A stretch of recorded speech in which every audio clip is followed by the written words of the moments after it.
রায় মার্টিনের মাধ্যমিক প্রশ্নবিচিত্রা 2024 এখান থেকে ইংরেজি পেজগুলো আমরা আলোচনা করব আমাদের সেকেন্ড সামেটিভ ইভ্যালুয়েশনের প্রস্তুতির জন্য। আজকের আমাদের আলোচনার পেজ মডেল নাম্বার 16 টাকি গভর্নমেন্ট হাই স্কুল, এটা রয়েছে পেজ নাম্বার 91। একের জায়গাটা মডেল প্যাসেজ দিয়েছে, প্যাসেজটা আমরা পড়বো, পড়ে একটু মানে বলবো, তারপরে আমরা প্রশ্ন উত্তরে যাব। It is always lovely on the big half moon in summer, গরমকালে বিগ হাফ মুনে আবহাওয়া ভালো থাকে।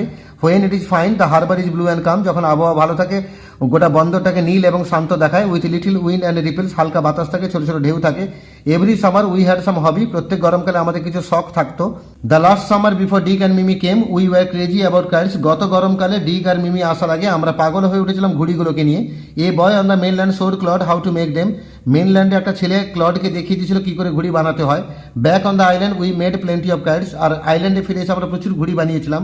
Clod would go around to the other side of the island, Claude আইল্যান্ডের একটা অন্যদিকে চলে যেত। And we would play shipwrecked mariner signalling to each other with kites, এবং আমরা খেলতাম ওই ভাগা জাহাজের নাবিকেরা যেরকম সিগন্যাল দেয় ওই খেলাটা খেলতাম, তবে আমরা ঘুড়ি দিয়ে খেলতাম। We had a kite that was big and covered with lovely red paper, আমাদের কাছে ঘুড়ি ছিল, ঘুড়িটা বড় ছিল, সেটা লাল সুন্দর কাগজে মোড়া ছিল। We pasted gold tinsel stars all over it, সোনালি রঙের টিনসেল স্টারগুলো মারিয়ে দিয়েছিলাম ঘুড়ির গায়ে। And had written our names full on it, এবং আমাদের পুরো নাম তার উপর লিখে দিয়েছিলাম। Claude Lit and Philippa Lit, big half moon lighthouse, এটাও লিখে দিয়েছিলাম। One day there was a grand wind for kite flying, একদিন ঘুড়ি ওড়ানোর পক্ষে রাজকীয় বাতাস হচ্ছিল। I am not sure how it happen, আমি জানি না কি করে ঘটলো। But as I was bringing the kite from the house, যেই আমি ঘুড়িখানা ঘর থেকে নিয়ে আসছিলাম, I tripped and fell over the rocks, আমি হোঁচট খেলাম, পড়ে গেলাম পাথরের উপরে। My elbow went clear through the kite, আমার কোনই ওই ঘুড়ির মধ্যে ঢুকে গেল। And making a big hole, একটা বড় গর্ত হয়ে গেল। এর আগে এমসিকিউ দিয়েছে the big half moon in summer is, উত্তর হবে lovely, option number 3। The kite carried a, উত্তর হচ্ছে letter, option number 2। Complete the following sentence, দুখানা বাক্য দিয়েছে, কমপ্লিট করতে বলেছে। Claude was shown how to make a kite, ক্লডকে দেখিয়ে দিয়েছিল ঘুড়ি কী করে বানাতে হয়। কে দেখিয়েছিল? বাই এ মেনল্যান্ড বয়, একটা মেনল্যান্ডের ছেলে দেখিয়ে দিয়েছিল।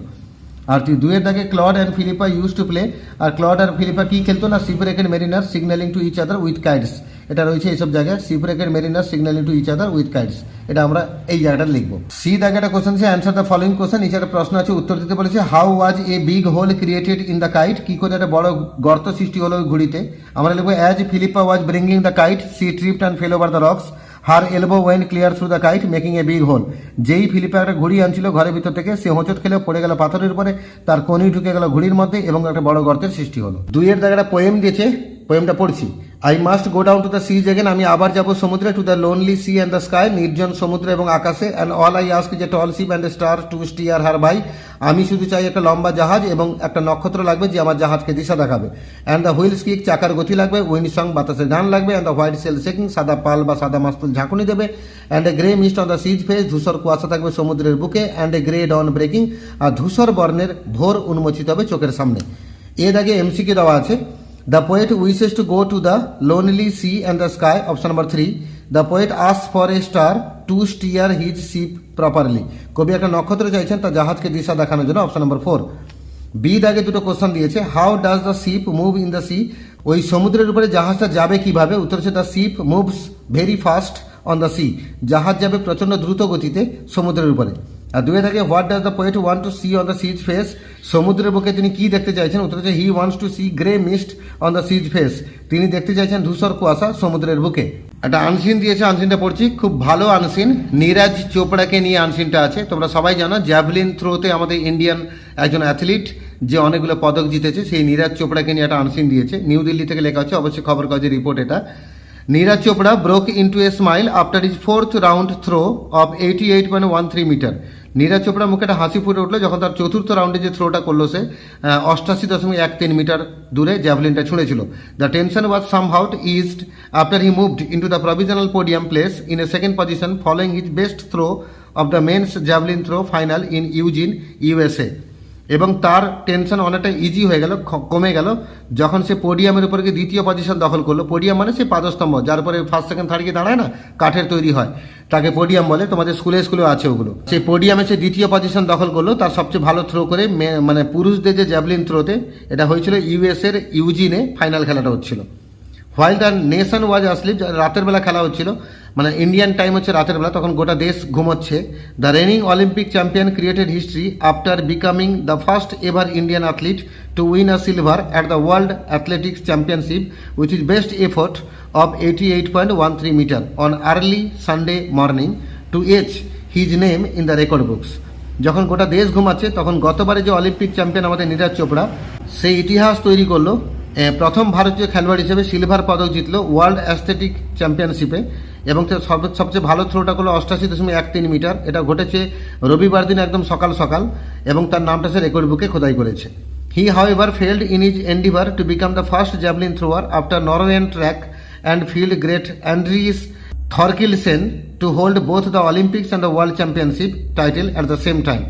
অ্যাকচুয়ালি সে সেকেন্ড হয়েছে, মানে ব্যর্থ হয়েছে প্রথম স্থান দখল করতে। কারণ প্রথম স্থানে দখল করে নিয়েছে কে না, নরওয়েন একজন খেলোয়াড়, নাম হচ্ছে অ্যান্ড্রিস থরকিলসেন। সে অলিম্পিক এবং ওয়ার্ল্ড চ্যাম্পিয়নশিপ দুটো জায়গাতেই ফার্স্ট স্থান দখল করেছে। Thorkildsen had achieve the feat at the Berlin edition of the worlds meet. এই পৃথিবীর গোটা পৃথিবী জুড়ে এই যে সাক্ষাৎ খেলাটা হলো এটা বার্লিনে হয়েছিল, সেখানে সে এই খ্যাতিটা সে অর্জন করে নিয়েছিল। However it was Grenadian Anderson Peters who took away the honours after effortlessly throwing the spear to a 90 metre mark thrice to clinch the gold. তো যাই হোক, তবে প্রথম পুরস্কার জিতলো কে না, গ্রেনাডিয়ান অ্যান্ডারসন পিটার্স সে জিতলো।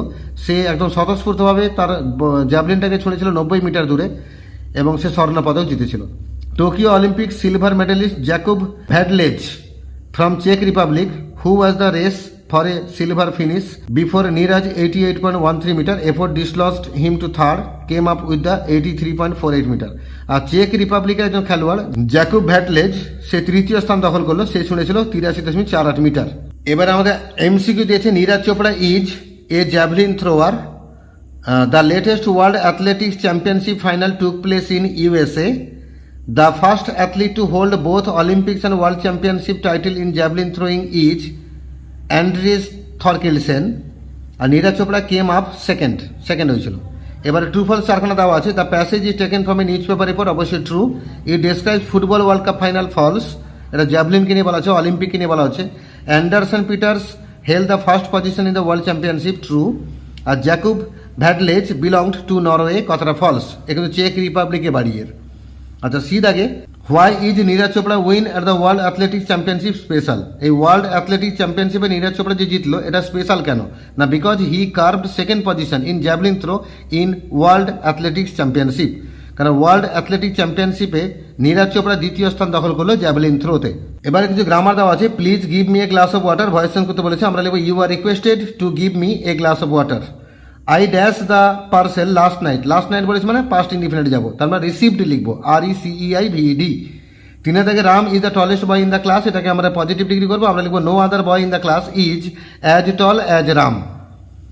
আর চারের দাগে place dash CPU dash the computer table, আমরা লিখবো place the CPU under the computer table. সিপিইউর পুরো নাম হচ্ছে সেন্ট্রাল প্রসেসিং ইউনিট।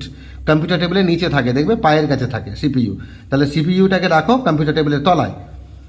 পাঁচের দাগে he will come we do not know the time, সে আসবে আমরা সময়টা জানি না, এটাকে আমরা সিঙ্গেল সেন্টেন্স বানাবো, আমরা লিখবো we don't know when he will come, আমরা জানি না সে কখন আসবে। ছয়ের দাগে আর cherry seeds lucky asked Rakesh জিজ্ঞেস করছে চেরি বীজগুলো কি লাকি হয়, নারেশন চেঞ্জ করলে হবে Rakesh asked if cherry seeds were lucky, Rakesh জিজ্ঞেস করলো চেরি বীজগুলো লাকি ছিল কিনা।